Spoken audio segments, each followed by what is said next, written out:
فبما رحمة من الله لنت لهم ولو كنت فظا غليظ القلب لانفضوا من حولك فاعف عنهم واستغفر لهم وشاورهم في الأمر فإذا عزمت فتوكل على الله إن الله يحب المتوكلين. وقال تعالى في موضع آخر لقد كان لكم في رسول الله أسوة حسنة لمن كان يرجو الله واليوم الآخر وذكر الله كثيرا. وقال النبي صلى الله تعالى عليه وسلم من قال هلك الناس فهو أهلكهم أو كما قال سيدنا وهادينا محمد صلى الله تعالى عليه وسلم.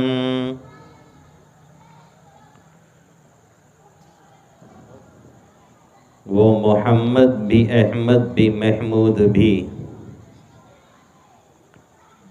وہ محمد بھی احمد بھی محمود بھی، ذات مطلق کا شاہد بھی مشہود بھی، جس کے ہاتھوں سے جنت بسائی گئی اور جس کے ہاتھوں سے کوثر لٹایا گیا، صلی اللہ تعالی علیہ وسلم. ہم اور آپ جانتے ہیں کہ اس دنیا کے اندر اب تک جتنے افراد آئے ہیں اور جتنے انسان آئے ہیں اور صبح قیامت تک جتنے آئیں گے ان سب میں اگر کوئی ہستی سب سے بلند، سب سے بالا، سب سے برتر، سب سے اعلیٰ، سب سے احسن، سب سے اجمل، سب سے خوبرو ہے تو محمد عربی صلی اللہ علیہ وسلم کی ذات گرامی ہے. یہ بات جو میں نے کہی ہے یہ آپ کو لگا ہوگا، یہاں سننے والوں کو محسوس ہوا ہوگا کہ یہ تو ایک دعویٰ ہے کہ آقا کریم صلی اللہ علیہ وسلم کی ذات گرامی سب سے بڑھ کر کے ہے. یہ ایک دعویٰ ہے، دعویٰ کے لیے دلیل کی ضرورت ہوتی ہے، پروف کی ضرورت ہوتی ہے. جب تک ایویڈنس نہیں دیے جاتے ہیں تب تک سامنے والا ماننے کے لیے تیار نہیں ہوتا ہے. اور حقیقت بھی یہی ہے کہ نیرا دعویٰ تو کوئی بھی کر کے نکل سکتا ہے. اللہ کے حبیب صلی اللہ علیہ وسلم نے اسی لیے ایک حدیث شریف میں فرمایا لو یعطى الناس بدعواہم، اگر لوگوں کو صرف ان کے دعویٰ کی بنیاد پر چیزیں حوالے کی جائیں اور دعویٰ صرف مان لیا جائے، ان کے پاس کوئی دلیل نہیں ہے، کوئی پروف نہیں ہے، کوئی ثبوت نہیں ہے، صرف لوگوں کے دعویٰ کی بنیاد پہ فیصلہ ہوتا رہے تو پھر لوگوں کے مال اور لوگوں کے خون تک پی جائیں گے اپنے دعویٰ کے ذریعے سے. اس کا ثبوت چاہیے، اس کا پروف چاہیے، ایویڈنس دینا پڑتا ہے تب جا کر کے بات ثابت ہوتی ہے اور بات بنتی ہے. تو یہ بات کہ محمد عربی صلی اللہ علیہ وسلم یہ سب سے اعلیٰ ہیں، یہ بات کہ آقا مدنی صلی اللہ علیہ وسلم سب سے حسین اور جمیل ہیں، یہ بات کہ محمد عربی صلی اللہ علیہ وسلم سے زیادہ حسین و جمیل اس دنیا کے اندر کوئی آیا نہیں اور نہ کوئی صبح قیامت تک آئے گا. یہ بات کہ آقا مدنی صلی اللہ علیہ وسلم کی آمد سے پہلے دنیا کے اندر وہ تمام خرابیاں پائی جاتی تھیں جو کسی بھی معاشرے کو، کسی بھی سوسائٹی کو، کسی بھی تہذیب اور ثقافت کو بھسم کرنے اور ختم کرنے کے لیے کافی ہوتی ہے، وہ تمام کی تمام خرابیاں وہ اس وقت موجود تھیں۔ اور آقا مدنی صلی اللہ علیہ وسلم نے ایک ایسا انقلاب برپا کیا، ایک ایسا انقلاب برپا کیا، ایک ایسا انقلاب رونما کر دیا کہ وہ اس زمانے سے لے کر کے آج 15ویں صدی تک اس کا اثر قائم ہے اور باقی ہے، اور اب بھی اس کا اثر آگے بڑھتا جا رہا ہے، اور صبح قیامت تک کوئی گھر ایسا نہیں بچے گا، کوئی جھوپڑی ایسی نہیں بچے گی، کوئی محل ایسا نہیں بچے گا، کوئی کنکریٹ اور پتھر کا گھر ایسا نہیں بچے گا، اور کوئی بھی علاقہ ایسا نہیں بچے گا جس میں اللہ کے حبیب صلی اللہ علیہ وسلم کا لایا ہوا کلمہ، آقا مدنی صلی اللہ علیہ وسلم کی تعلیمات، آپ صلی اللہ علیہ وسلم کے اخلاق اور کردار کی بو اس میں پہنچے نا، یہ پاسبل ہے ہی نہیں ہے۔ اللہ رب العزت نے خود فرمایا ہے یریدون لیطفئوا نور اللہ بافواہہم واللہ متم نورہ ولو کرہ الکافرون۔ اللہ اپنا نور کامل کر کے رہے گا، کسی کافر کو، کسی مشرک کو، کسی خدا بیزار شخص کو، اللہ کو نہ ماننے والے شخص کو کتنے ہی ناگوار گزرتا رہے، یہ چیز ہو کر کے رہے گی۔ یہ ہمارا فیصلہ ہے۔ محمد عربی صلی اللہ علیہ وسلم نے کسی کو ایک حدیث شریف میں فرمایا کہ کوئی کے گھر ہو، چاہے وہ اون کا بنا ہو، چاہے وہ کھالوں سے تیار کیا گیا ہو یعنی خیمے کی شکل میں ہو، یا وہ مٹی سے اور کنکر سے تیار کیا گیا ہو یعنی کچے گھر ہوں، یا وہ پتھر سے تیار کیا گیا ہو یعنی محل ہو اور محلات ہوں اور بلڈنگیں ہوں، تمام کی تمام جگہوں پہ میرا یہ کلمہ پہنچ کر کے رہے گا، اور جو بھی ہے اسے قبول کرنا ہے، اسے سننا ہے۔ بعز عزیز و بذل ذلیل، یا تو عزیز ہو کر کے کوئی اسے مانے گا، یا تو ذلیل ہو کر کے کہے گا کہ گاڈ ایک ہے، لارڈ ایک ہے، ایشور ایک ہے، خدا ایک ہے، مجبور ہو کر کے یہ قبول کرے گا،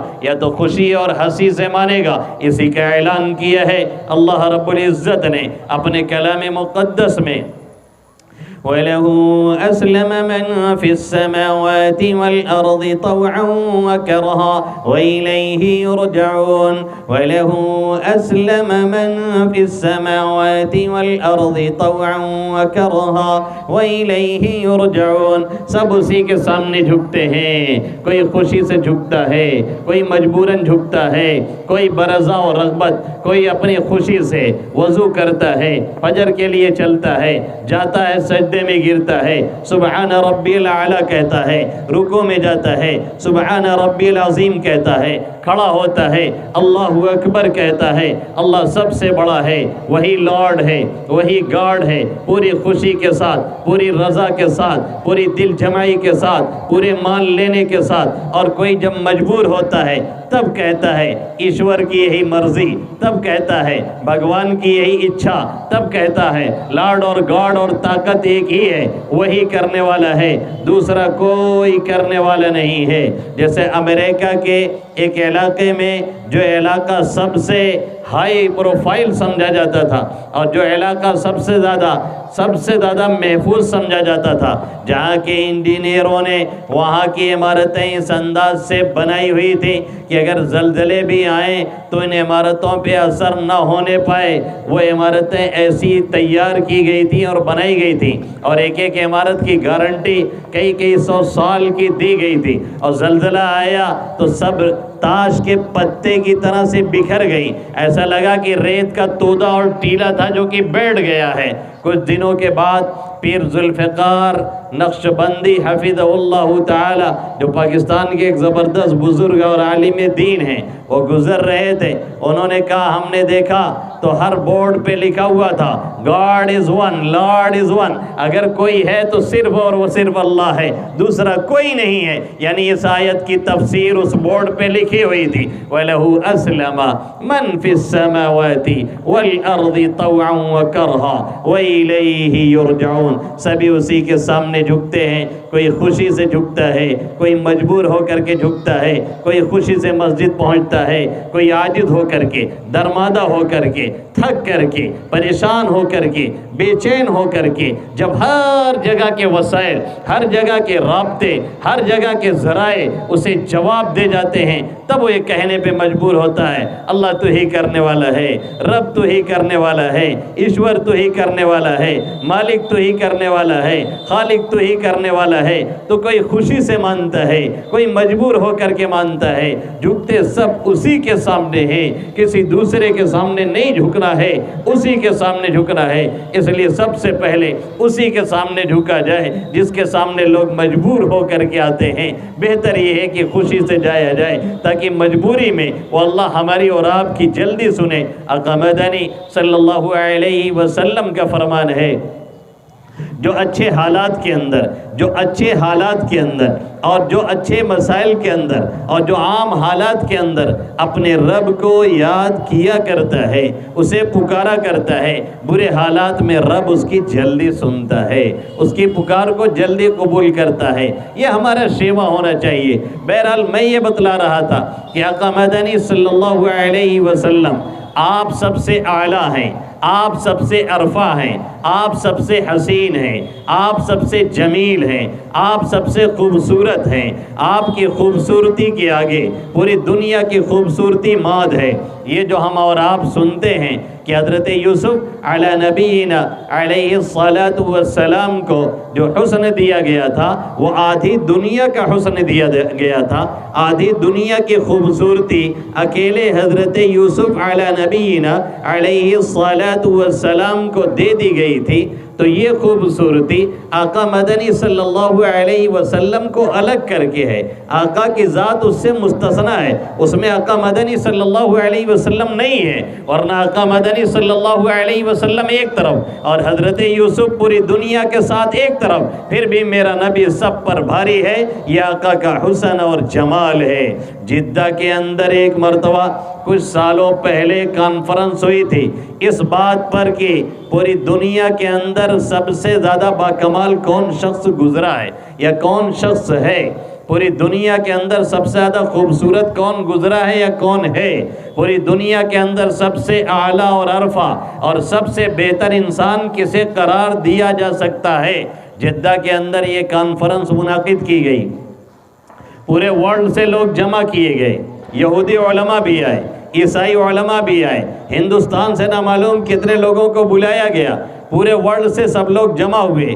کئی دن کی بحثوں کے بعد آخر میں جا کر کے سب نے اس پر اتفاق کر لیا کہ محمد عربی صلی اللہ علیہ وسلم سے بہتر انسان اس دنیا میں نہ کوئی آیا ہے اور نہ صبح قیامت تک آئے گا۔ اور یہی نہیں، آئی چیلنج فار یو، میں آپ کو آج بھی چیلنج کے ساتھ کہتا ہوں، آپ گوگل پہ جا کر کے، آپ فیس بک پہ جا کر کے آپ یہ سرچ کر کے دیکھ لیجئے who is the best human in the world, کہ پوری دنیا کے اندر سب سے بہتر انسان کون ہے۔ آج بھی گوگل ہمارا نہیں ہے، فیس بک ہمارا نہیں ہے، یہ عیسائیوں اور یہودیوں کے قبضے والی چیزیں ہیں، اس کو فالو وہی کرتے ہیں، ہینڈل وہی کرتے ہیں، آپریٹ وہی کرتے ہیں، ساری چیزیں ان کے قبضے قدرت میں ہیں، پھر بھی وہ مجبور ہیں اس بات کو دکھانے پہ، پھر بھی وہ مجبور ہیں اس بات کو لکھنے پہ، پھر بھی وہ مجبور ہیں اس بات کو بتانے پہ، پھر بھی وہ مجبور ہیں اس بات کو شو کرنے پہ، پھر بھی وہ مجبور ہیں اس بات کو کہنے پہ کہ سب سے بہتر انسان ٹاپ 10 میں اگر کسی کا پہلا نمبر آتا ہے تو محمد عربی صلی اللہ علیہ وسلم کا نام نامی اس میں گرامی آتا ہے، کسی دوسرے کا نہیں آتا۔ نہ یقین ہو اگر کسی کو تو اس مجمع سے نکلنے کے بعد لکھ کر کے سرچ کر لے گا اور دیکھے گا اس میں کہ ٹاپ 10 میں سب سے پہلا نام اگر کسی کا آتا ہے تو محمد عربی صلی اللہ علیہ وسلم کا نام آتا ہے۔ اسی لیے ایک شاعر نے کہا اور بالکل بجا کہا، حسن یوسف دم عیسیٰ ید بیضا داری، آنچ خوباں ہما دارن تو تنہا داری۔ آپ حضرت یوسف علیہ السلام جیسا حسن بھی رکھتے ہیں، حسن یوسف دم عیسیٰ، آپ حضرت یوسف علیہ السلام جیسا حسن بھی رکھتے ہیں، حضرت عیسیٰ علیہ السلام جیسی بھوک بھی رکھتے ہیں، اور ید بیضا داری حضرت موسیٰ علیہ السلام جیسا چمکتا ہوا ہاتھ بھی رکھتے ہیں۔ ان کو معلوم ہے کہ یوسف علیہ السلام کا حسن اتنا اعلیٰ تھا اور اتنا ہائی کوالٹی کا تھا کہ مصر کی عورتوں نے جب آپ کو دیکھا تھا اچانک سے تو بجائے سیب اور امرود کی کاش کاٹنے کے اور پھلوں کو کاٹنے کے اپنی انگلیاں کاٹ کر کے انہوں نے رکھ دی تھی۔ قرآن میں جس کا تذکرہ اللہ رب العزت نے فرمایا، اس وقت تفصیل کا موقع نہیں، تفصیل میں پھر کبھی کروں گا انشاءاللہ تعالی۔ اللہ کیا فرماتا ہے؟ فَلَمَّا رَأَيْنَهُ أَكْبَرْنَهُ وَقَطَّعْنَ أَيْدِيَهُنَّ وَقُلْنَ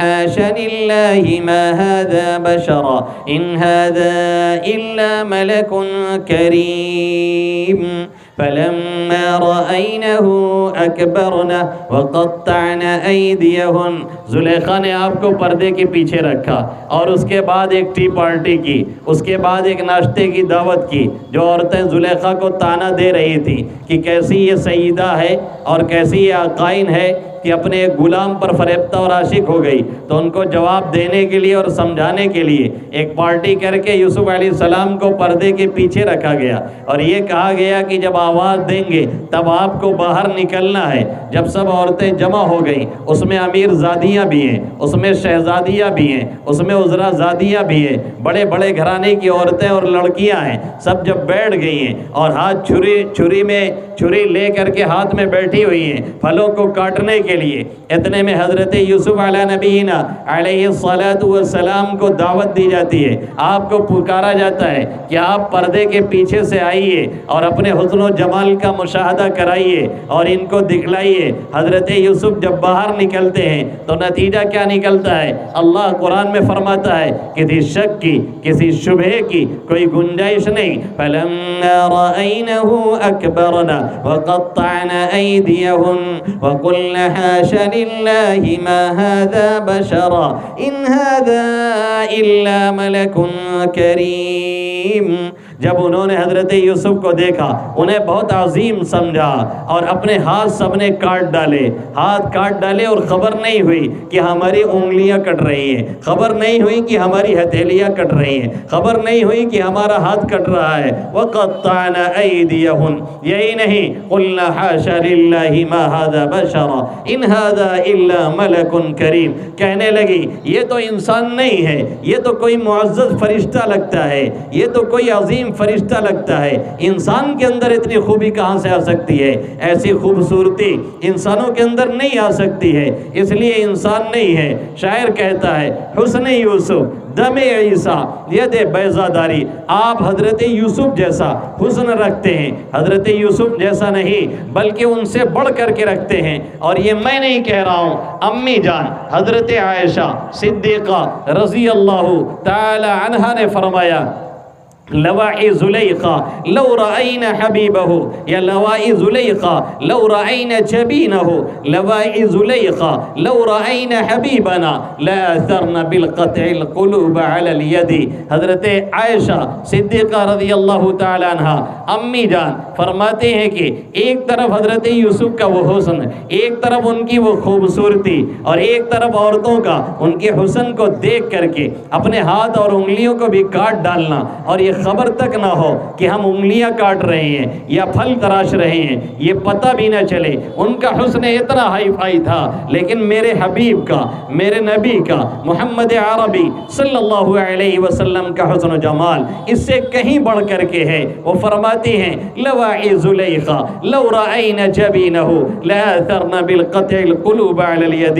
یوسف علیہ السلام کی وہ سہیلیاں جو دیکھ کر کے آپ کو ہاتھ کاٹ دیتی، اگر وہ ہمارے حبیب کو دیکھ لیتی، اگر وہ ہمارے نبی کو دیکھ لیتی، اگر وہ آپ کی پیشانی کا دیدار کر لیتی تو بجائے ہاتھوں کے کاٹنے کے اپنا دل چیر کر کے رکھ دیتی۔ اسی لیے ایک شاعر نے کہا زنان مصر کی وہ رہ گئی تھی انگلیاں کٹ کر، زنان مصر، مصر کی عورتیں، زنان مصر کی وہاں رہ گئی تھی انگلیاں کٹ کر، یہاں قربان کر ڈالے ہیں مردان عرب نے سر، وہاں عورتوں نے انگلیاں صرف کٹوائی تھی، یہاں عرب کے مجاہدوں اور جوان مردوں نے آقا مدنی صلی اللہ علیہ وسلم کی محبت میں اپنا سر کٹا کر کے رکھ دیا۔ حسن یوسف دم عیسیٰ ید بیضا داری، آپ ایسا حسن رکھتے ہیں جس حسن کے آگے سبھی حسن ماد ہے، جس حسن کے آگے سبھی کا حسن پھیکا ہے، جس حسن کے آگے سبھی کا حسن بیکار ہے، جس حسن کے ہوتے ہوئے چاند کی روشنی بھی مدھم ہے، جس حسن کے ہوتے ہوئے بھی سورج کی روشنی بھی بیکار ہے، جس حسن کے ہوتے ہوئے کسی اور روشنی کی ضرورت نہیں ہے، کہیں اور مت جائیے۔ صحابی رسول حضرت ابو ہریرہ رضی اللہ تعالیٰ عنہ فرماتے ہیں 14ویں رات کی چاند ہے اور چاندنی بکھیرے ہوئے ہے، روشنی پورے شباب پہ ہے، چاند جب روشنی بکھیرتا ہے آپ بغیر لائٹ کے بھی بہت سے سامان اپنے دیکھ سکتے اور اٹھا سکتے ہیں، اتنی روشنی فضا میں ہوتی ہے۔ حضرت ابو ہریرہ رضی اللہ تعالیٰ عنہ فرماتے ہیں میں مسجد نبوی صلی اللہ علیہ وسلم میں داخل ہوا، آقا مدنی صلی اللہ علیہ وسلم سرخ رنگ کی چادر زیب تن کیے ہوئے تھے۔ سرخ رنگ کا مطلب یہ ہے کہ اس میں سرخ رنگ کی دھاریاں بنی ہوئی تھی، کیونکہ مردوں کے لیے مکمل سرخ رنگ کا جوڑا پہننا صحیح نہیں ہے، خود آپ صلی اللہ علیہ وسلم نے منع فرمایا ہے۔ آج کے ہمارے نوجوان اکثر سرخ رنگ کی شرٹ پہن کے ٹہلتے ہیں جو کہ ٹھیک نہیں ہے، دھاریاں سرخ رنگ کی ہونی چاہیے یا مکس ہونا چاہیے دونوں کلر، بالکل پورا سرخ رنگ ہو، یہ ٹھیک نہیں ہے۔ تو آقا مدنی صلی اللہ علیہ وسلم سرخ رنگ کی دھاری دار چادر زیب تن کیے ہوئے تھے، وہ آپ لپیٹے ہوئے تھے اور اوڑے ہوئے تھے۔ یمن سے چادریں آپ کے لیے اکثر ہدیہ آیا کرتی تھی، کبھی سبز رنگ کی، کبھی سیاہ رنگ کی، کبھی سرخ دھاری والی۔ اس وقت آقا مدنی صلی اللہ علیہ وسلم سرخ رنگ کی وہ دھاری دار چادر زیب تن کیے ہوئے مسجد نبوی صلی اللہ علیہ وسلم میں تشریف فرما تھے، اور چاند نکلا ہوا تھا، 14ویں رات کا چاند پورے طور سے چاندنی بکھیرے ہوئے تھا اور چاندنی کھیل رہی تھی۔ آقا زمین پر تشریف فرما ہے، فرماتے ہیں میں اندر داخل ہوا، مجھے سمجھ میں نہیں آ رہا تھا کہ زیادہ روشنی آقا مدنی صلی اللہ علیہ وسلم کے چہرے انور کی چمک رہی ہے یا چاند کی زیادہ روشنی ہے۔ کافی دیر تک دیکھنے کے بعد، کافی دیر تک میل ملاپ کرنے کے بعد، کافی دیر تک مقابلہ کرنے کے بعد، کافی دیر تک ایک دوسرے کا تقابل کرنے کے بعد مجھے یہ فیصلہ لینا پڑا کہ آقا مدنی صلی اللہ علیہ وسلم کے چہرے انور کی تابانی چاند کی روشنی سے کہیں زیادہ ہے۔ حسن یوسف دم عیسیٰ ید بیضا داری، آنچ خوبہ ہمہ دارن تو تنہا داری۔ آپ حسن یوسف بھی رکھتے ہیں، آپ حضرت عیسیٰ جیسی پھونک بھی رکھتے ہیں۔ یہ حضرت عیسیٰ علی نبینا علیہ الصلاۃ والسلام کا معجزہ اللہ رب العزت نے انہیں دیا تھا، جس کا تذکرہ اللہ نے تیسرے پارے میں بھی فرمایا، جس کا تذکرہ اللہ نے 7ویں پارے میں بھی فرمایا۔ اللہ نے انہیں یہ صفت عطا فرمائی تھی کہ وہ مردے کو ہاتھ لگا دیتے تو زندہ ہو جاتا تھا۔ حسن یوسف دم عیسیٰ، وہ مردے کو ہاتھ لگائیں تو وہ زندہ ہو جاتا تھا۔ اللہ نے ان کے بارے میں کیا فرمایا؟ وَرَسُولًا إِلَى بَنِي إِسْرَائِيلَ أَنِّي قَدْ جِئْتُكُمْ بِآيَةٍ مِّن رَّبِّكُمْ أَنِّي أَخْلُقُ لَكُم مِّنَ الطِّينِ كَهَيْئَةِ الطَّيْرِ فَأَنفُخُ فِيهِ فَيَكُونُ طَيْرًا بِإِذْنِ اللَّهِ۔ مٹی سے پرندے کا مجسمہ بناتے اور اس میں پھونک مارتے، پھر وہ اڑنے لگتا فضا میں، اور جب تک لوگ دیکھتے تب تک اڑتا رہتا، جب لوگوں کی نگاہوں سے اوجھل ہو جاتا تو پھر گر کر کے ختم ہو جاتا۔ یہ اللہ نے ان کو معجزہ عطا فرمایا تھا۔ اور یہی نہیں بلکہ اگر کوئی شخص وفات پا جائے تو پھر ان کو یہ معجزہ دیا گیا تھا کہ اس سے کہہ دیں کہ اللہ کے حکم سے کھڑے ہو جاؤ تو اٹھ کر کے زندہ ہو کر کے ٹہلنے لگتا تھا۔ ان کو یہ بھی معجزہ دیا گیا تھا اگر کسی کو کوڑ کی بیماری ہو جائے، وَأُبْرِئُ الْأَكْمَحَ وَالْأَبْرَصَ وَأُحْيِي الْمَوْتَى بِإِذْنِ اللَّهِ، میں جس کو برس کی بیماری ہو اور جو پیدائشی نابینا ہو اس کو بھی میں اللہ کے حکم سے ٹھیک کرتا ہوں۔ اگر کوئی پیدائشی نابینا ہوتا اس کے چہرے پہ آپ ہاتھ پھیر دیتے، اس کی بینائی واپس چلی آتی تھی۔ اگر کسی کو کوڑ کی بیماری ہو جاتی تو اس کے اگر جسم پہ ہاتھ پھیر دیتے تو اس کی بیماری شفا میں بدل جاتی تھی۔ حکیم جعلی نوز سے لوگوں نے جا کر کے کہا، اس زمانے میں طبابت حکمت بہت عروج پر تھی، اسی لیے آپ کو اسی طرح کا معجزہ بھی دیا گیا تھا ان لوگوں کا مقابلہ کرنے کے لیے، ان حکیموں کا مقابلہ کرنے کے لیے۔ تو حکیم جالینوس سے لوگوں نے جا کر کے کہا کہ وہ نبوت کا دعویٰ کرتے ہیں، اور یہ بھی ساتھ میں ان کے پاس ہے کہ وہ معجزہ دکھلاتے ہیں، کہتے ہیں ہماری نبوت کا یہ معجزہ ہے کہ ہم اگر کوئی پیدائشی نابینا ہے تو ہاتھ لگا کے ٹھیک کر دیتے ہیں، اگر کسی کو کوڑ کی بیماری ہے تو ہاتھ رکھ کر کے اسے صحیح کر دیتے ہیں۔ تو اس نے کہا کہ جاؤ، اگر کوئی پیدائشی نابینا ہے تو دنیا کی کوئی دوا ایسی نہیں ہے جو اس کی روشنی واپس لا سکے، دنیا میں کوئی علاج ایسا نہیں اب تک ایجاد ہوا ہے کہ کوئی پیدائشی نابینا ہو تو اس کی کوئی روشنی واپس لا سکے۔ ایسی کوئی دوا نہیں، ایسی کوئی ویکسین نہیں، ایسا کوئی انجیکشن نہیں، ایسا کوئی آپریشن نہیں۔ ایک پاور ایسا ہے، آج بھی ایک پاور ایسا ہے کہ وہ اس کے ذریعہ سے بینائی واپس لائی جا سکتی ہے۔ امام بخاری علیہ الرحمہ، امام بخاری علیہ الرحمہ جن کی بخاری کا تذکرہ پوری دنیا میں سوچا کیا جاتا ہے اور پڑھی جاتی ہے، اور کتنے لوگوں کو بخاری کا بخار آ جاتا ہے، وہ اردو کا مطالعہ کر کے کچھ لوگوں کو پریشان کرنے لگتے ہیں۔ یہ کتاب قرآن کے بعد سب سے صحیح ترین کتاب ہے۔ یہ پیدائشی طور پہ نابینا تھے اور یتیم ہو گئے تھے، قربان جائیے ایسی ماؤں اور بہنوں پر۔ کسی زمانے میں ہماری ایسی مائیں بھی ہوتی تھی جن کا یقین، جن کی دعا، جن کا درود، جن کی نمازوں میں وہ تاثیر ہوتی تھی کہ دنیا کی زندگی پلٹ کر کے رکھ دیتی تھی۔ ان کی والدہ روزانہ 2 رکعت پڑھ کر کے اپنے بچے کی شفا کے لیے اور اس کی بینائی کے لیے دعائیں مانگتی تھی۔ ایک دن دعا مانگ رہی تھی، ان کو احساس ہوا کہ کہیں سے یہ آواز آ رہی ہے، یعنی دل کہہ رہا ہے کہ تمہارا بچہ تو ٹھیک ہو گیا۔ گئی اس کو جھجوڑ کر کے جو جگایا ہے تو اس کی بینائی واپس آ چکی تھی۔ یہ ایک پاور ہے جو ہمارے پاس آج بھی ہے۔ یہ اور بات ہے کہ نہ ہم استعمال کرتے ہیں، نہ آپ استعمال کرتے ہیں، نہ کوئی ماں استعمال کرتی ہے، نہ کوئی بہن استعمال کرتی ہے، نہ کوئی بھائی استعمال کرتا ہے۔ حالات کا شکوہ تو سب کرتے ہیں، پریشانیوں کی شکایت تو سب کرتے ہیں۔ ہوٹل پہ بیٹھ کے ایک سادی چائے لے کر کے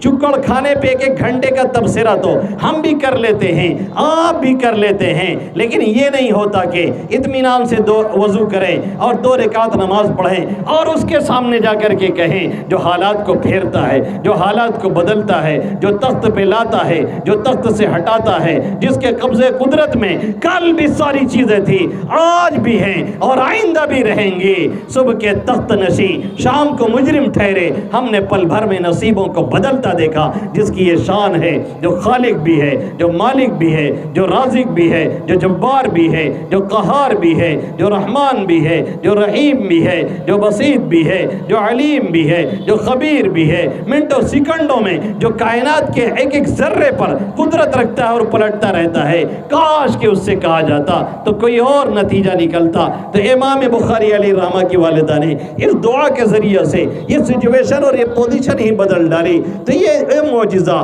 ملا تھا کس کو؟ حضرت عیسیٰ علیہ نبینا علیہ الصلاۃ والسلام کو۔ آپ ہاتھ لگا دیتے ٹھیک ہو جاتا۔ حکیم جالینوس نے کہا اگر کوئی پیدائشی نابینا ہے تو کوئی حکمت اب تک نہیں ایجاد ہوئی جو اس کی بینائی واپس لائے، اور اگر کوڑ کا کوئی مریض ایسا ہے کہ اس کے مرض میں سوئی چبھوئی جائے اور وہ سوئی گل کر کے اس کے مرض کی وجہ سے اسی میں سڑ کے ختم ہو جائے تو پھر کوئی حکمت نہیں ہے جو اسے ٹھیک کر دے۔ ایسے مریضوں کو لے کر کے جاؤ اور جا کر کے دیکھو، اگر ایسوں کو بھی وہ ٹھیک کرتے ہیں تو پھر یہ سمجھ لینا کہ وہ نبی ہیں، اور تصدیق کر دینا کہ تم نبی ہو اور ایمان لے کر کے آنا۔ ایسے مریضوں کو لوگ لے کر کے آئے جو پیدائشی نابینا تھے، آپ نے ہاتھ لگایا وہ ٹھیک ہو گئے، کچھ ایمان لائے اور کچھ کہنے لگے کہ بہت بڑا جادوگر ہے، اس کا جادو تو ایسے لوگوں پر بھی چلتا ہے۔ پھر ایسے کوڑ کے مریض کو پکڑ کر کے لائے جس کا مرض اس پوزیشن پہ پہنچا ہوا تھا کہ سوئی رکھی جائے تو وہ بھی سڑ کے گل جائے، ایسے مریض کو لائے، آپ نے ہاتھ لگایا اور کہا اللہ کے حکم سے شفا مل جائے، وہ شخص فوراً ٹھیک ہو گیا۔ پھر وہی ہوا، جو ماننے والے تھے انہوں نے مانا اور جو نہ ماننے والے تھے انہوں نے کہا کہ یہ بہت بڑا جادوگر ہے، اس کا جادو ہر جگہ چل جایا کرتا ہے۔ پھر آگے مسئلہ تھا مردوں کو زندہ کرنے کا، مردوں کو زندہ کرنے کا۔ اب سب کہنے لگے کہ یہ تو جتنے کو آپ زندہ کرتے ہیں ان کو مرے ہوئے ابھی 2-4 گھنٹہ ہوا ہے، آپ ہاتھ لگا کے کہتے ہیں کھڑے ہو جاؤ، کھڑا ہو جاتا ہے۔ ہو سکتا ہے مرا نہ ہو، کوما کی بیماری رہی ہو، ابھی وہ بے ہوشی میں رہا ہو، موت ہی نہ آئی ہو، اس لیے ہم ماننے کے لیے تیار نہیں ہیں۔ قصہ تھوڑا طویل ہے، میں تھوڑا شارٹ کرنا چاہتا ہوں۔ اس لیے ہم ماننے کے لیے تیار نہیں ہیں کہ آپ مردے کو زندہ کر دیتے ہیں۔ اس وقت مانیں گے جب کسی کو مرے ہوئے زمانہ گزر چکا ہو پھر بھی وہ آپ اس کو زندہ کر دیں، تب ہم کہیں گے کہ آپ کا یہ معجزہ ہے۔ آپ نے فرمایا ایسے کسی کو بتاؤ جس کو مرے ہوئے کچھ زمانہ گزر چکا ہو، پھر ہم اس کو زندہ کریں، تب ہم بتائیں کہ ہم نبی ہیں، اللہ نے ہم کو یہ معجزہ دیا ہے، ہمارے اندر یہ صلاحیت ہے، اللہ کے حکم سے وہ شخص ٹھیک ہو جاتا ہے۔ کہنے لگے سام ابن نوح، حضرت نوح علیہ السلام کے بیٹے سام، ان کو مرے ہوئے بہت زمانہ گزر چکا ہے، 4000 سال کا وقفہ گزر چکا تھا۔ کتنے کا؟ 4000 سال کا وقفہ گزر چکا تھا۔ کہنے لگے کہ ان کو چل کر کے زندہ کرو۔ آپ نے پوچھا کہاں ہے؟ کہا فلاں پہاڑی کے دامن میں ان کی قبر ہے، چلیے وہاں پہ اگر ان کو زندہ کر دیا تب ہم مان لیں گے کہ آپ نبی ہیں، اگر ان کو نہیں زندہ کر سکتے ہیں تو ہم ماننے کے لیے تیار نہیں ہیں کہ آپ نبی ہیں۔ آپ نے فرمایا بہت اچھی بات ہے۔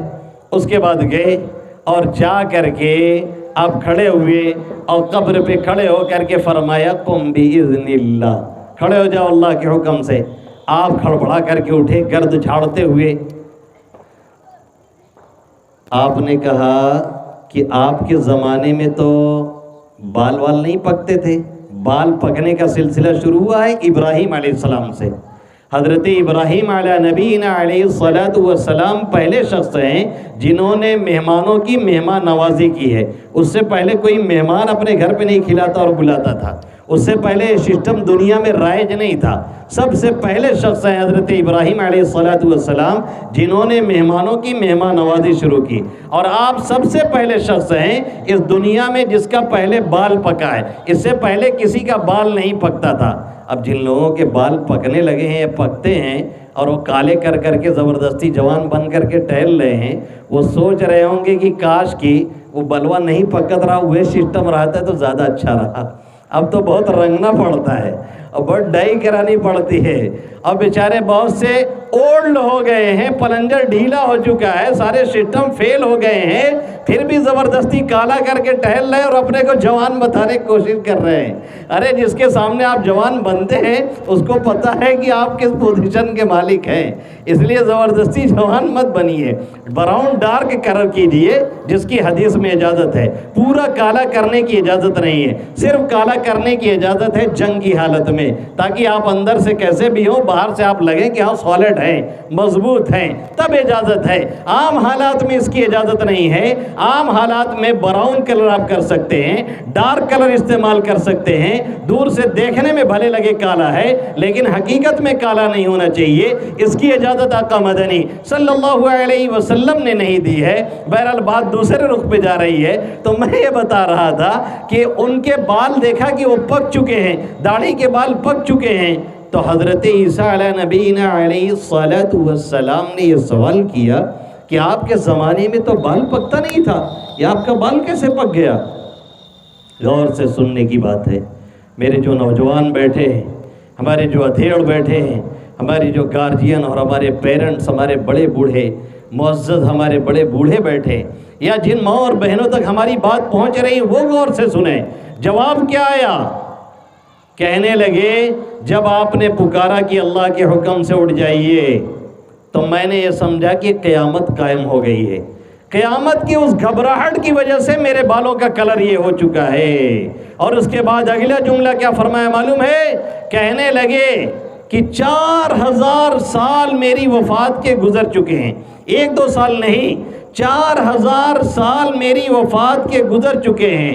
ان مرارۃ النزع لم یذهب، 4000 سال گزرنے کے بعد میری روح جو کھینچی گئی تھی میرے جسم سے اور اس وقت مجھے جو تکلیف پہنچی تھی اس کی کڑواہٹ آج تک نہیں گئی ہے، اس کی کڑواہٹ آج تک نہیں ختم ہوئی ہے۔ یہ جو ہمارا اور آپ کا آج کے دور میں شیوا اور پیشہ بنتا جا رہا ہے کہ جب ہم موت کی بات کرتے ہیں، جب ہم قبر کی بات کرتے ہیں، جب کوئی اس طرح کی باتوں کو سمجھاتا ہے اور کہتا ہے حرام خوری مت کیجیے، قبر میں حساب دینا پڑے گا۔ کہتا ہے پڑوسی کو تنگ مت کیجیے، قبر میں حساب دینا پڑے گا۔ کہتا ہے بغل والے کو ستائیے مت، آپ کو قبر میں جواب دینا پڑے گا۔ کہتا ہے آپ گناہ مت کیجیے، اللہ کے سامنے حاضری دینی پڑے گی۔ جب ہم سے کوئی کہتا ہے بھائیوں کے حقوق مت دبائیے، اللہ کو کیا منہ دکھاؤ گے؟ جب ہم سے کوئی کہتا ہے اپنے گارجین کا، اپنے پیرنٹس کا، اپنے والدین کا، اپنے بڑے بوڑھوں کا لحاظ کرو، ان کی عزت کرو، ان کا خیال کرو، ان کا احترام کرو،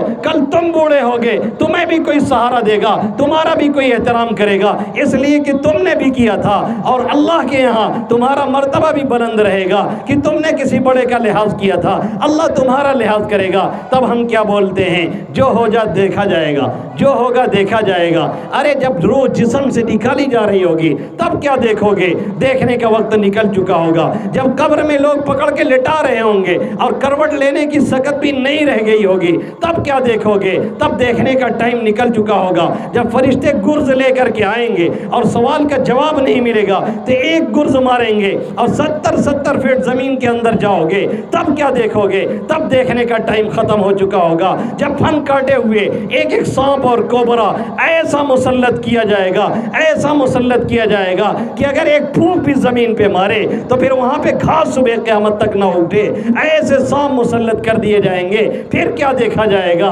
ابھی دیکھ لیجئے، جب دیکھنے کا وقت ہے ابھی سوچ لیجئے، جب سوچنے کا وقت ہے ابھی کر لیجئے، جب کرنے کا وقت ہے ابھی نمازیں پڑھ لیجئے، جب پڑھنے کا وقت ہے ابھی 4 رکعت نہیں، جوانی ہے 12 رکعت کے سجدے کیجئے، کر سکتے ہیں۔ بڑھاپے میں چاہو گے تو بھی نہیں کر سکتے ہو۔ ہم نے اکثر بوڑھوں کو بیٹھ کر کے بغیر سجدے کے نماز پڑھتے ہوئے دیکھا ہے۔ ارے اس وقت میں دیکھنے کی بات کیا کرتے ہو جب دیکھنے کا ٹائم نکل چکا ہوتا ہے۔ اللہ فرماتا ہے یومئذ یتذکر الانسان وانى له الذکری، اس وقت میں انسان نصیحت حاصل کرنا چاہتا ہے لیکن نصیحت کا ٹائم اس کا نکل چکا ہوتا ہے، نصیحت کا وقت اس کا ختم ہو چکا ہوتا ہے، نصیحت کا وقت اس کا جواب دے چکا ہوتا ہے۔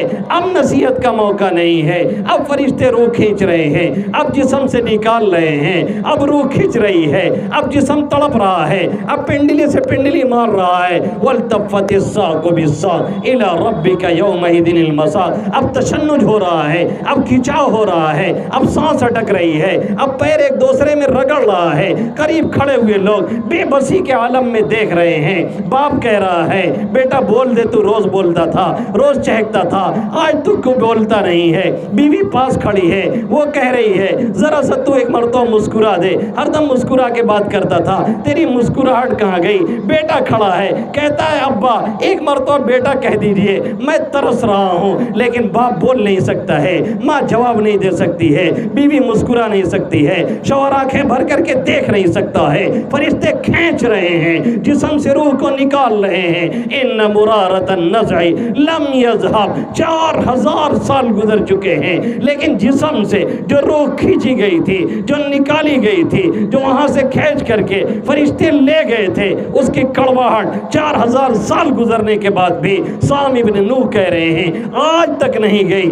اس لیے جو یہ کہتے ہیں جو ہوگا دیکھا جائے گا، تب دیکھنے کا ٹائم ختم ہو جائے گا۔ فکر عقبہ کی کر، آج ہی بے خبر، کل نہ کر، کل کا کوئی بھروسہ نہیں، کل نہ آیا کبھی اور نہ آئے گا کل، کل تو کیا ایک پل کا بھروسہ نہیں۔ ناز کتنا تھا دولت پہ قارون کو، بھول بیٹھا وہ سب دین ایمان کو، مل گئی خاک میں اس کی دولت سبھی، ایسی دولت کا کوئی بھروسہ نہیں۔ کر خدا کی عبادت جوانی میں تو، کر خدا کی عبادت جوانی میں تو، کل بڑھاپا تیرے سر پہ آ جائے گا، طاقتیں دست و پا ختم ہو جائیں گی، پھر عبادت کا کوئی بھروسہ نہیں۔ یہ تو مانا اجل آئے گی ایک دن، یہ تو مانا اجل آئے گی ایک دن، کیا پتہ یہ کہاں روح پرواز ہو، دفن ہوگا مقدر میں ہو جائے گا، ورنہ تربت کا کوئی بھروسہ نہیں۔ 4000 سال گزرنے کے بعد بھی اس کی کڑواہٹ جب موت کے وقت ہوتی ہے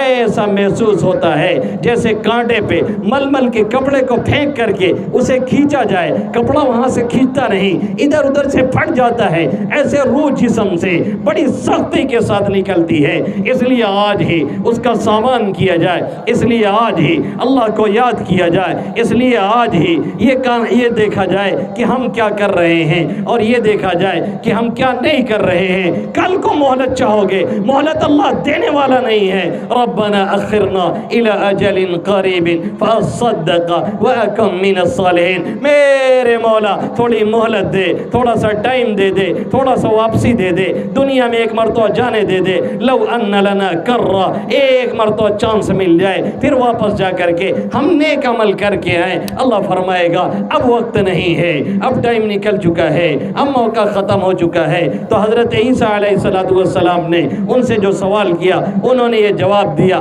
جب معجزہ پورا ہوا پھر وہی بات ہوئی، جسے ماننا ہے تو مارے گا اور جسے نہیں ماننا ہے تو ہی نہ مانے تو بہانے ہزار ہیں۔ کچھ لوگ ایمان لائے اور کچھ لوگ کہنے لگے اس کا جادو تو بہت بڑا ہوا ہے، یہ تو کئی ہزار سال پہلے ہوئے مرے ہوئے لوگوں کو بھی زندہ کر دیتا ہے۔ پھر بھی کچھ لوگ ایمان نہیں لائے۔ یہ حضرت عیسیٰ علی نبینا علیہ السلام کا معجزہ تھا جو اللہ نے انہیں دیا تھا۔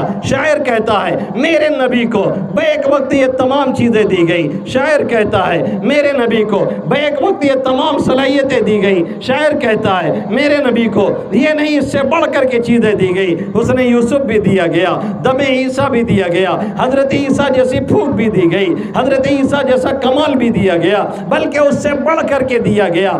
آقا مدنی صلی اللہ علیہ وسلم کے پاس نہ معلوم کتنے مردے کو لایا گیا۔ اٹھائیے علامہ زرقانی کی کتاب، اٹھائیے مواہب لدنیا، اس میں نہ معلوم کتنے واقعات ہیں، کتنے لوگوں کی وفات ہو گئی۔ آقا مدنی صلی اللہ علیہ وسلم نے فرمایا اللہ کے حکم سے دوبارہ زندہ ہو جا، اللہ نے اسے زندگی عطا فرمائی۔ یہی نہیں، آقا کی زبان میں اتنی تاثیر، آقا کے کلام میں اتنی تاثیر، آقا کے ہاتھوں میں وہ تاثیر، آقا کسی چیز کو ہاتھ لگا دیں تو پھر اس چیز پر بھی آگ حرام ہو جائے۔ آقا سے ملنے والا، آقا سے جلنے والا، آقا کو فالو کرنے والا، آقا کی سنت کو اپنانے والا کل قیامت میں جہنم میں جھلسے۔ اٹ از امپاسبل، یہ ناممکن ہے، ناممکن ہے۔ حضرت امی جان حضرت عائشہ صدیقہ رضی اللہ تعالیٰ عنہ ہیں، آقا تشریف لاتے ہیں، پوچھتے ہیں کیا ہو رہا ہے؟ کہہ رہی روٹی پکانے جا رہی ہوں، لوئی بنا رہی ہوں۔ آقا نے ایک لوئی لیا اور اس کو اپنے ہاتھوں سے بنایا، کہا لو تندور میں لگا دو، تندور میں لگا دیا، ساری روٹیاں پک کر کے نکل آئیں، وہ روٹی نکل ہی نہیں رہی ہے۔ آقا پوچھتے کیا ہوا، روٹی بنانے میں اتنی تاخیر کیوں ہو رہی ہے؟ کہتی ہیں رسول اللہ صلی اللہ علیہ وسلم جو لوئی آپ نے بنائی تھی اس پہ آگ اثر ہی نہیں کر رہی ہے، آگ جلا ہی نہیں رہی ہے۔ آقا نے فرمایا او محمد کا ہاتھ لگا ہوا ہے اس لیے آگ اس پہ کوئی اثر ہی نہیں کر سکتی ہے۔ حسن یوسف، دم عیسیٰ، ید بیضہ داری، حضرت ابراہیم اپنے وجود سمیت آگ میں جاتے ہیں تب آگ انہیں نہیں جلاتی ہے۔ میرا نبی آگ میں نہیں جاتا ہے، صرف انگلی لگا دیتا ہے تو آگ روٹی کو بھی نہیں جلاتی ہے۔ میرے نبی کی یہ شان ہے، میرے نبی کی یہ صفت ہے۔ حضرت موسیٰ اپنے وجود سمیت دریا پہ جاتے ہیں اور کنارے کھڑے ہو کر کے تب لاٹھی مارتے ہیں، نتیجہ یہ نکلتا ہے دریا پھٹتا ہے، 12 راستے بنتے ہیں، قافلہ 12 کا 12 آسانی سے گزر جاتا ہے، پھر دریا فرعونیوں پہ ملتا ہے اور سب کو ڈبو کر کے ختم کر دیتا ہے۔ حضرت ابراہیم اپنے وجود سمیت دریا کے کنارے جاتے ہیں، ہاتھ میں عصا لیتے ہیں،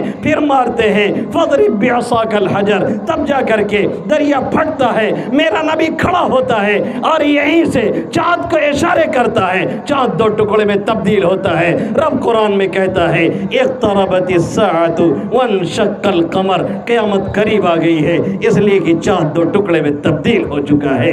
حسن یوسف، دم عیسیٰ، ید بیضہ داری، آج خوبہ ہمہ دارن تو تنہا داری۔ آپ حضرت یوسف جیسا حسن بھی رکھتے ہیں، حضرت عیسیٰ جیسی پھوک بھی رکھتے ہیں، حضرت ابراہیم جیسا کمال بھی رکھتے ہیں، حضرت موسیٰ جیسی عصا نہیں بلکہ اس سے بڑھ کر کے آپ اپنے اندر وہ صفات رکھتے ہیں کہ دوسرا کوئی نہیں رکھتا۔ حضرت موسیٰ بغل پہ ہاتھ ڈالتے، باہر نکالتے، تخرج بیضاء، ہاتھ چمکنے لگتا جیسے روشنی ہو رہی ہو، جیسے لائٹ جل رہی ہو، جیسے مرکری جل رہی ہو۔ آقا کو چھوڑیے، آقا کے غلاموں کا یہ حال ہے۔ حضرت حسین، ان کے دوسرے ساتھی صحابی رسول آقا سے ملنے آتے ہیں، اٹھاؤ بخاری شریف، اٹھاؤ مسلم شریف، اٹھاؤ ترمذی شریف، سبھی کتابوں میں یہ واقعہ مذکور ہے۔ دونوں صحابی آقا کریم صلی اللہ علیہ وسلم سے بات کرنے کے لیے آتے ہیں۔ آقا مدنی صلی اللہ علیہ وسلم ان سے بات کرتے ہیں، عشاء کے بعد دیر ہو جاتی ہے، اب دونوں حضرات کو گھر جانا ہے۔ گھر جانے کے لیے اس زمانے میں کوئی ٹیوب لائٹ نہیں، کوئی جنریٹر نہیں، کوئی لائٹ کا سسٹم نہیں، آج کے دور کا موبائل نہیں کہ اس کی لائٹ جلا کر کے پہنچا جا سکے۔ اب گھر جایا جائے، اندھیرا ہے اور گھٹا ٹوپ اندھیرا ہے، گھر پہنچا کیسے جائے؟ صحابی رسول جب وہاں سے نکلتے ہیں، آقا کا معجزہ اپنی جگہ، صحابی کی کرامت ظاہر ہوتی ہے۔ جو ان لوگوں نے عصا لیا تھا، جو لکڑی اور ڈنڈا لیا تھا ساتھ میں، ایک صحابی کا ڈنڈا مرکری کی طرح سے جلنا شروع ہوا، ٹیوب لائٹ کی طرح سے جلنا شروع ہوا۔ دونوں صحابی اسی کی روشنی میں چلنا شروع ہوئے اور چلتے چلتے آگے جاتے ہیں، اور آگے جا کر کے ایک صحابی کو داہنے جانا ہے، دوسرے صحابی کو بائیں جانا ہے۔ ابھی تک ایک لائٹ کی ضرورت تھی، اس لیے ایک جل رہی تھی۔ جب دونوں صحابی الگ ہوئے تو دوسرے صحابی کا ڈنڈا بھی ٹیوب لائٹ کی طرح سے جلنا شروع ہوا، اور دونوں کے دونوں اپنے گھر پہنچ جاتے ہیں۔ حسن یوسف دم عیسیٰ ید بیضا داری، آج خوبہ ہمہ دارن تو تنہا داری۔ آپ حضرت یوسف جیسا حسن بھی رکھتے ہیں، آپ حضرت عیسیٰ جیسی پھوٹ بھی رکھتے ہیں، آپ حضرت موسیٰ جیسا ہاتھ بھی رکھتے ہیں، آپ حضرت ابراہیم جیسا کمال بھی رکھتے ہیں۔ ایسا نبی میرا پیارا نبی، ایسا نبی میرا حسین و جمیل نبی، ایسا نبی میرا کریم نبی، ایسا نبی میرا رحمت للعالمین نبی، ایسا نبی جو آیا تو آنے کے لیے آیا، ایسا نبی جو آیا تو پوری دنیا کے لیے آیا، ایسا نبی جو آیا تو صبح قیامت تک کے لیے آیا، ایسا نبی جو آیا تو قبر میں سپورٹ کرنے کے لیے آیا، ایسا نبی جو آیا تو حشر میں سپورٹ کرنے کے لیے آیا، ایسا نبی جو آیا تو ایک وقت کے لیے نہیں آیا، تمام انبیاء آئے ایک ٹائم کے لیے آئے، لمیٹیشن محدود وقت کے لیے آئے، ایک علاقے کے لیے آئے، کچھ لوگوں کے لیے آئے، کچھ لاکھ لوگوں کے نبی بن کر کے آئے۔ میرا نبی آیا اربہ ارب لوگوں کا نبی بن کر کے آیا، میرا نبی آیا انسانوں کا نہیں جناتوں کا نبی بن کر کے آیا۔ میرا نبی آیا تو صرف ہمارے لیے نہیں آیا، آپ کے لیے نہیں آیا، عرب کے لیے نہیں آیا، جزیرے کے لیے نہیں آیا، عراق افغانستان کے لیے نہیں آیا، پوری کائنات کے لیے آیا، پوری ورلڈ کے لیے آیا۔ میرا نبی آیا تو ہمارے اور آپ کی رحمت کا سامان بن کر کے نہیں آیا، بلکہ پوری دنیا کے لیے رحمت للعالمین بن کر کے آیا، رحمت للمسلمین بنا کر کے نہیں بھیجا گیا، پوری دنیا کے انسانوں کے لیے رحمت بنا کر کے بھیجا۔ اللہ نے فرمایا وَمَا كَانَ اللَّهُ لِيُعَذِّبَهُمْ وَأَنْتَ فِيهِمْ وَمَا كَانَ اللَّهُ مُعَذِّبَهُمْ وَهُمْ يَسْتَغْفِرُونَ۔ اللہ اے محمد عربی صلی اللہ علیہ وسلم، اے محمد عربی صلی اللہ علیہ وسلم، اللہ انہیں عذاب نہیں دے گا جب تک آپ ان کے درمیان موجود رہیں گے، جب تک آپ ان کے درمیان موجود رہیں گے تب تک اللہ انہیں کوئی ایسا عذاب نہیں دے گا جس سے پورے طور سے ختم ہو جائیں، جس سے ان کا استحصال ہو جائے، جس سے ان کا کام تمام ہو جائے، پوری دنیا سے مٹا دیے جائیں۔ ایسا پاسبل نہیں ہے، ایسا ممکن نہیں ہے۔ میرے نبی کی یہ شان ہے، اللہ نے آسمان سے دو امان نازل کیا، ایک آقا مدری صلی اللہ علیہ وسلم کی ذات گرامی اور دوسرے استغفار۔ وَمَا كَانَ اللَّهُ لِيُعَذِّبَهُمْ وَأَنْتَ فِيهِمْ وَمَا كَانَ اللَّهُ مُعَذِّبَهُمْ وَهُمْ يَسْتَغْفِرُونَ۔ اللہ اس وقت تک عذاب نہیں دے گا اے محمد عربی صلی اللہ علیہ وسلم جب تک آپ ان کے درمیان رہیں گے، اور اللہ انہیں اس وقت بھی عذاب نہیں دے گا جب تک یہ استغفار کرتے رہیں گے۔ یہی وجہ ہے کہ کفار مکہ ننگے طواف کرتے تھے، کفار مکہ کعبہ کی بے حرمتی بھی کر جاتے تھے، لیکن استغفار کا وہ رٹ لگائے رہتے تھے، طواف بھی چلتا تھا، گناہ بھی چلتا تھا، اور استغفر اللہ وہ کہتے جاتے تھے، جس کی وجہ سے اللہ انہیں عذاب نہیں دیتا تھا، اللہ انہیں چھوڑ دیتا تھا۔ ہم تو پیارے نبی کی امتی ہیں۔ اللہ فرماتا ہے جب تک یہ قوم ہمارے لیے استغفار کرتی رہے گی، استغفرک ربی من کل ذنب واتوب الیہ، نستغفرک ربی من کل ذنب ونتوب الیہ۔ اس طرح سے جب تک پڑھتی رہے گی تب تک ہم عذاب نہیں دیں گے، اور جب تک آقا آپ ان کے درمیان رہیں گے تب تک ہم عذاب نہیں دیں گے۔ ایک چھوٹا سا سوال پیدا ہوتا ہے، آقا کو معراج کرائی گئی، مکہ سے اٹھایا گیا، مکہ والے مخالف ہیں، آقا کے خلاف ظلم کی چکی چلا رہے ہیں، آقا کے ماننے والوں کو طرح طرح سے تڑپا رہے ہیں، مار رہے ہیں۔ حضرت سمیہ کو شہادت جام شہادت نوش کرنی پڑ رہی ہے، حضرت عمار کو، حضرت یاسر کو تپتی ہوئی ریت پہ نہیں آگ پہ لٹایا جا رہا ہے، اور آگ بجھتی کب ہے؟ جب ان کے جسم کی چربی پگھل پگھل کے گرتی ہے تب جا کر کے آگ بجھتی ہے۔ یہ سزا ان کو مل رہی ہے۔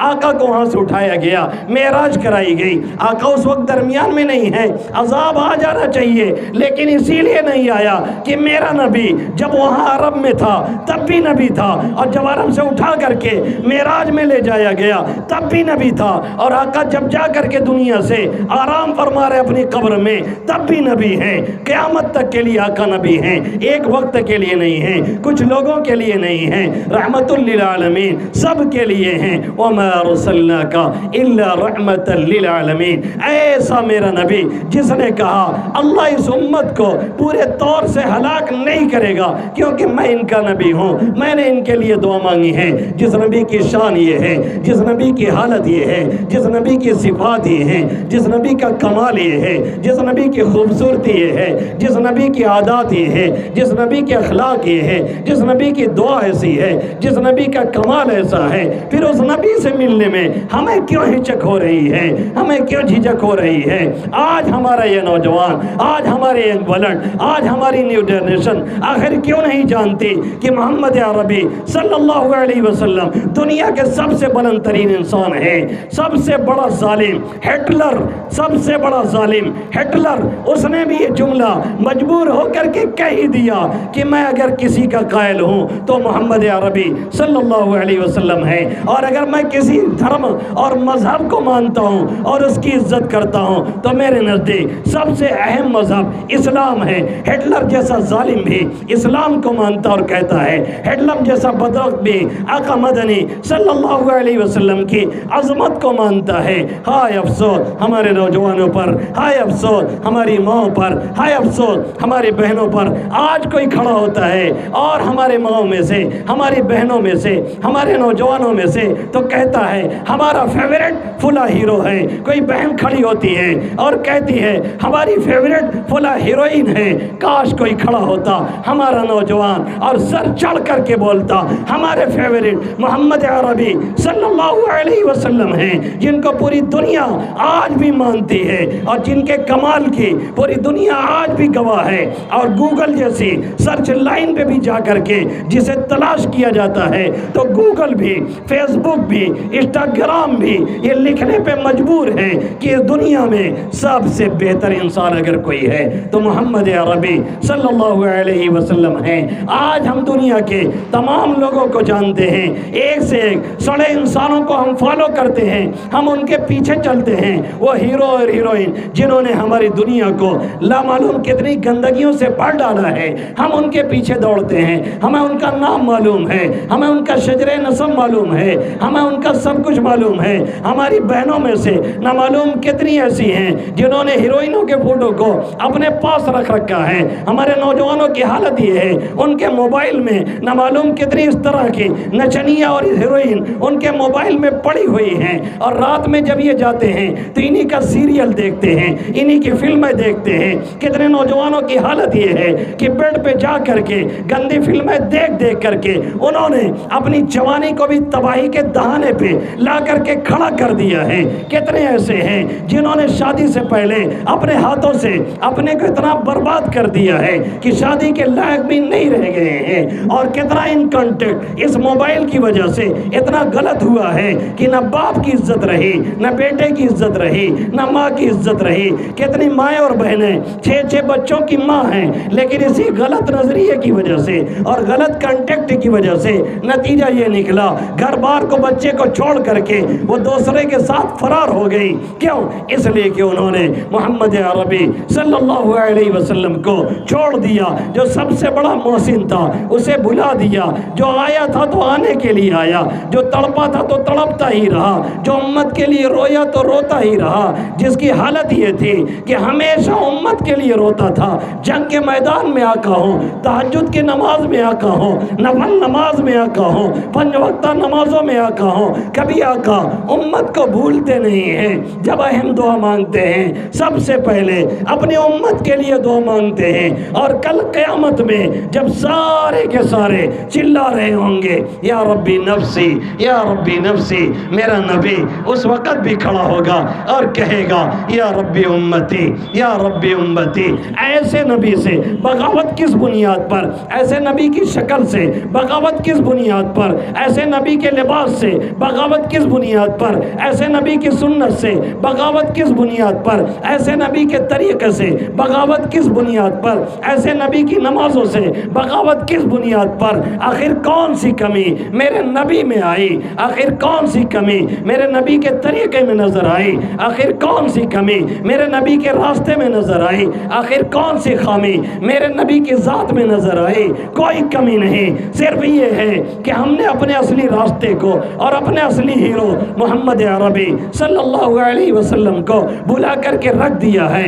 غیر جو ہیرو بننے کے لائق نہیں ہیں ہم ان کو فالو کرتے ہیں۔ کوئی وراٹ کوہلی کی ہیئر اسٹائل اختیار کرتا ہے، ادھر سے لگتا ہے چمگادڑ نے بال نوچ لیا ہے، ادھر سے لگتا ہے زکوٰۃ نکال لی گئی ہے، پیچھے سے لگتا ہے صدقہ نکال دیا گیا ہے، عجیب عجیب شکل بنا کر کے ٹہلتے ہیں۔ سمجھ میں نہیں آتا ہے آقا کو ماننے والے ہیں، سمجھ میں نہیں آتا ہے آقا کا کلمہ پڑھنے والے ہیں، سمجھ میں نہیں آتا ہے آقا کی دعائی دینے والے ہیں، سمجھ میں نہیں آتا ہے آقا سے محبت رکھنے والے ہیں، سمجھ میں نہیں آتا ہے آقا کو فالو کرنے والے ہیں۔ پھر ہر کوئی ایک کوئسچن، ہر کوئی ایک سوال کرتا ہے پوری دنیا میں ہم پیٹتے کیوں ہیں؟ ارے جو پیٹ رہے ہیں انہیں کے پیچھے چل بھی تو رہے ہیں، جو مار رہے ہیں انہی کو فالو تو بھی کر رہے ہیں، جو کاٹ رہے ہیں، جو انسانی حقوق دینے کے لیے ہمیں اور آپ کو تیار نہیں۔ پوری دنیا میں عیسائیت کا تحفظ ہو رہا ہے، پوری دنیا میں یہودیت کا تحفظ ہو رہا ہے،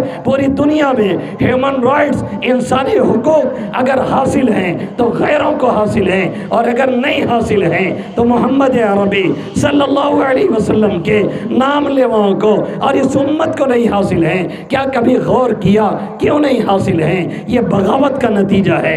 سب سے بڑے محسن، سب سے بڑے خیر خواہ، سب سے زیادہ اس امت کے لیے رونے والے، سب سے زیادہ اس امت کے لیے تڑپنے والے، جو تڑپا تو تڑپتا ہی رہا، جس نے طائف کی گلیوں میں ہمارے لیے پتھر کھائے اور جس کا جسم لہو لہان ہو گیا اور اتنا خون بہا، اتنا خون بہا کہ خون بہ بہ کر کے تلووں میں جا کر کے چپل اور جوتے سے چپک گیا تھا۔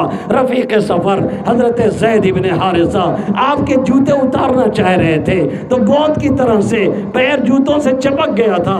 آقا درد سے کرا رہے تھے، یہ چوٹ کس لیے کھائی گئی، چہرہ کس لیے زخمی کروایا گیا، زیر انور کو کس لیے پڑوایا گیا، یہ زخم سے پھوارے خون کے کس لیے چھوٹے؟ اپنی امت کے لیے، ہر حال میں امت، ہر حال میں امت، جو امت ایسے نبی سے بغاوت کرے گی اس امت کا انجام یہی ہوگا جو آج ہمارا اور آپ کا ہے۔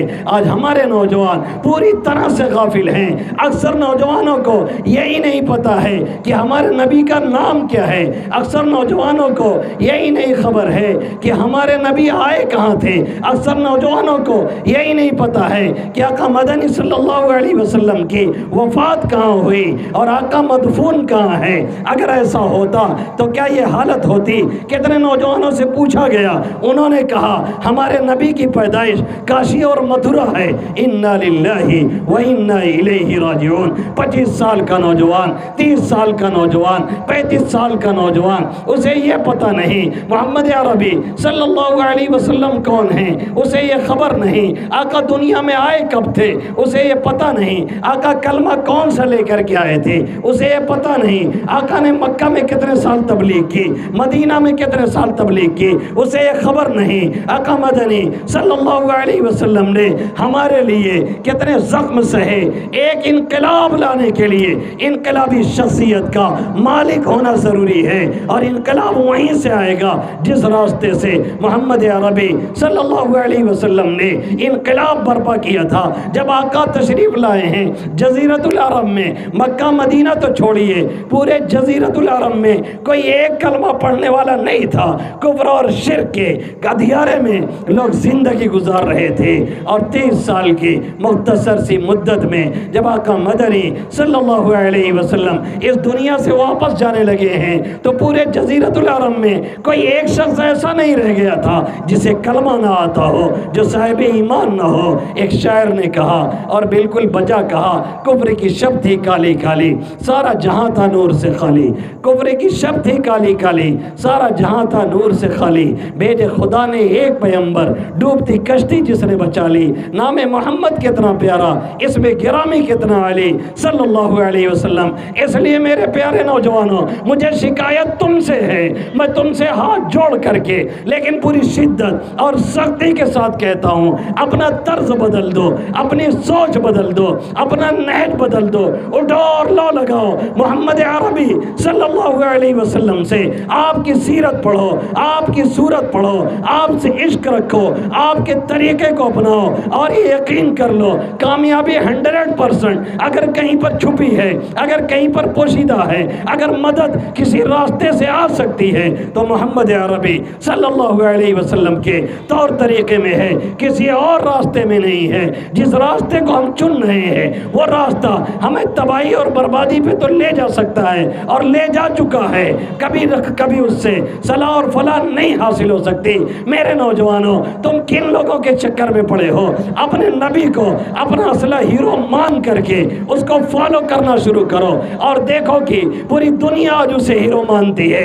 گوگل بھی اسے سب سے پہلا انسان بتاتا ہے، انسٹاگرام بھی اسے سب سے بہتر انسان بناتا ہے، فیس بک بھی اسے پہلے نمبر کا انسان بتاتا ہے۔ پھر ہم اور آپ ایسے پہلے انسان کو فالو کیوں نہیں کرتے ہیں؟ مفت میں ہمیں کلمہ ملا، مفت میں ایمان ملا، گھر بیٹھے بیٹھائے اللہ نے مسلمان کے گھرانے میں پیدا کیا۔ کیا اس احسان کا یہی صلہ ہے کہ ہم بھولے ہوئے ہیں محمد کون ہے، اس کا نام کیا ہے، اس کی پیدائش کہاں ہوئی، وفات کہاں ہوئی، تدفین کہاں ہوئی، آقا آرام کہاں کر رہے ہیں، یہ ہمارے نوجوانوں کو خبر نہیں۔ اس لیے میرے پیارے نوجوانوں، لوٹ آؤ اور پلٹ کر کے آؤ اور ایک نیا طریقہ اختیار کرو، طرز بدل دو، نہج بدل دو۔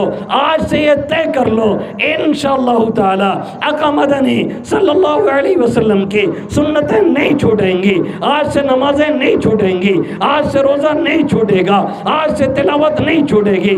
اگر یہ چند نوجوان یہ ٹھان کر کے یہاں سے اٹھیں اور طے کر لیں، میں آج بھی ایک سرخ انقلاب دیکھتا ہوں۔ کاش کہ ہمارا نوجوان صرف تھوڑا سا بدل جائے۔ میں یہ نہیں کہتا آپ ہر دم تسبیح پڑھیے، میں یہ نہیں کہتا آپ صوفی لٹک بن کر کے ہر دم مسجد میں بیٹھے رہیے، میں یہ نہیں کہتا آپ 24 گھنٹہ اللہ اللہ کرتے رہیے، لیکن یہ ضرور کہتا ہوں پہچانیے میرا دوست کون ہے، پہچانیے میرا خیر خواہ کون ہے، پہچانیے میرا دشمن کون ہے، پہچانیے میرے لیے کون دنیا میں آیا اور کس نے مجھے راستہ دکھایا اور کون غلط راستے پہ لے جا رہا ہے، اسے پہچاننا ضروری ہے۔ میرے پیارے نوجوانوں، میں تمہارے لیے آیا ہوں، میں یہاں تم سے عزت کی بھیک مانگنے نہیں آیا ہوں، میں یہاں تم سے پیسے کا سوال کرنے نہیں آیا ہوں، میں یہاں تم سے چندہ لینے نہیں آیا ہوں، میں یہاں 25 کلومیٹر چل کر کے تمہارے پاس اس لیے نہیں آیا ہوں کہ تم مجھے کوئی اچھی غذا کھلا دو، میں تم سے آیا ہوں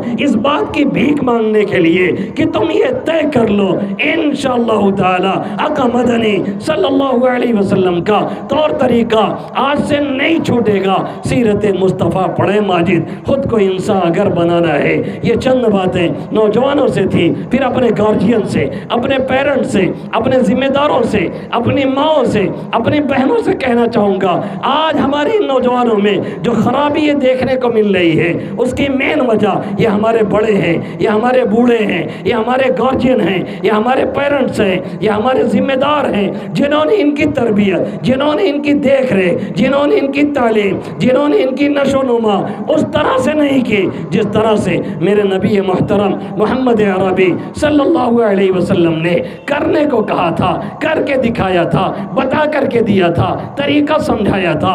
اس طریقے کو ہم نے اور آپ نے ترک کر دیا ہے۔ ہر ماں، ہر باپ، ہر بڑا بھائی، ہر بڑا اور بوڑھا اپنے بیٹے اور پوتے کو کوستا ہوا نظر آتا ہے، بد دعا دیتا ہوا نظر آتا ہے۔ ہر بڑا اور بوڑھا اپنے بچوں اور چھوٹوں کو آج کوس کر کے